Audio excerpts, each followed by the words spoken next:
Приветствую всех на моем канале. Это первое мое видео в таком формате. Так что получилось оно или нет, решат ваши лайки или дизлайки, а также комментарии, по которым я пойму, стоит ли заниматься этим дальше. Не буду затягивать начало. Итак, все, что известно о фильме «Человек-паук. Нет пути домой», а также слитая информация в этом видео. Не забывайте о спойлерах. Погнали! Итак, начнем с официальной информации, которую мы имеем. Это трейлер, доступный к просмотру, Доктор Стрэндж, который появится в этом фильме и будет помогать Питеру. У Человека-паука будет 3 основных костюма в фильме. А также набросок сюжета, в котором Питер Паркер будет решать проблемы, которые настигли его в прошлой части «Вдали от дома». По большей части это все, ну и естественно название фильма, которое представили в первую очередь. Ну а сейчас вы видите кадры, которые не показали в трейлере, но они являются официальными.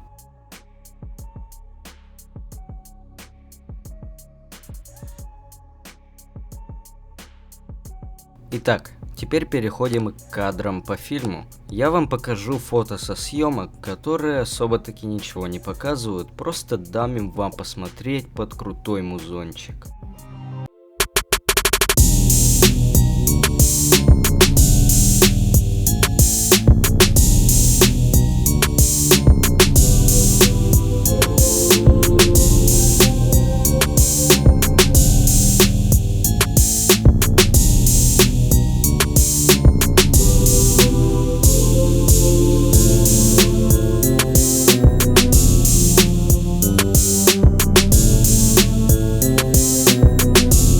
Ну вот и все.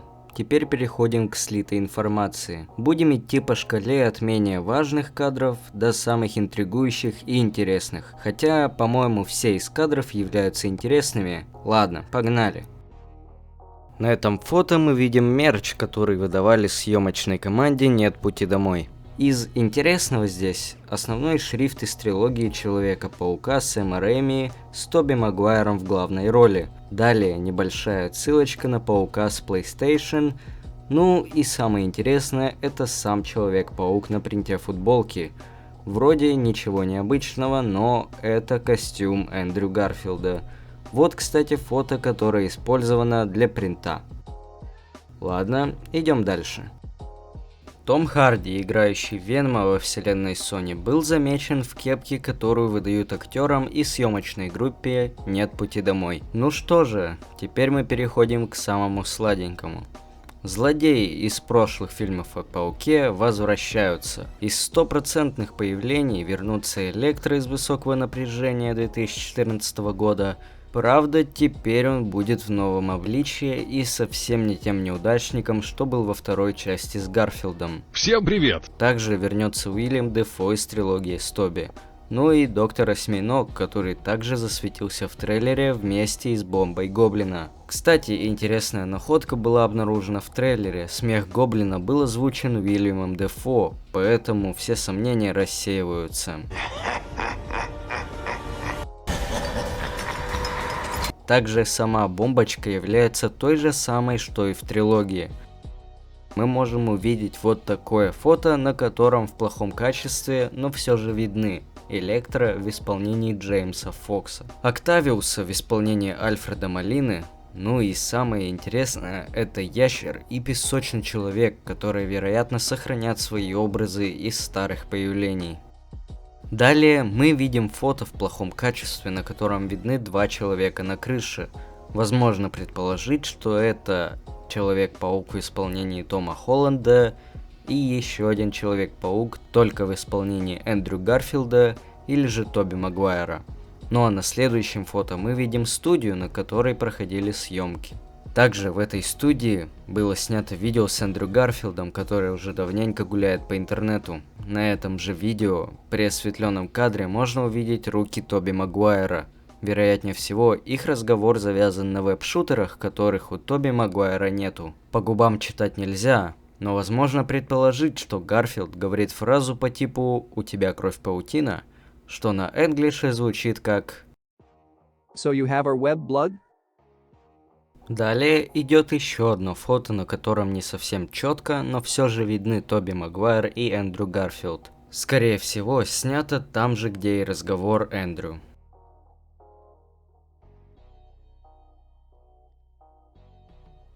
Затем покажу вам такое вот очень интересное фото с 3 пауками, но на мой взгляд выглядит оно как минимум странно.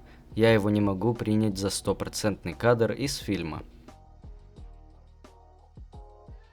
Ну и последнее на сегодня, самое интересное видео из всех, так это 3 летящих паука по небу. Сцена выглядит очень похожей на ту из трейлера, в которой за пауком летит Стрэндж. Теперь мне бы хотелось развеять различные теории и догадки, которые являются фейком. Первое. Сорвиголова в трейлере. Ложь. Второе. Видео с Эндрю Гарфилдом сделано на дипфейке. Ложь. Я сам, имеющий опыт с дипфейком, поясню, на чем это видео палевно.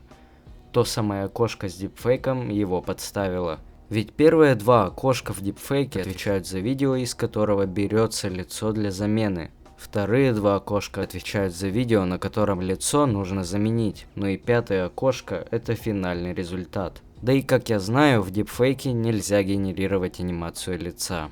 По-моему, это все ложные теории. Ну вот и все, что я хотел вам рассказать в данном ролике. Да, поздновато, но я всегда хотел себя попробовать в данном формате, и спасибо всем за просмотр. Опишите вашим комментариям, получилось ли у меня что-то в данном формате, а также поставьте лайк или дизлайк на свое усмотрение. Мне очень сейчас нужна поддержка. Всем спасибо и удачи. Пока. Ты какую группу уважаешь, а? Мне Пугачева нравится. Уа! Чё, охуел, что ли?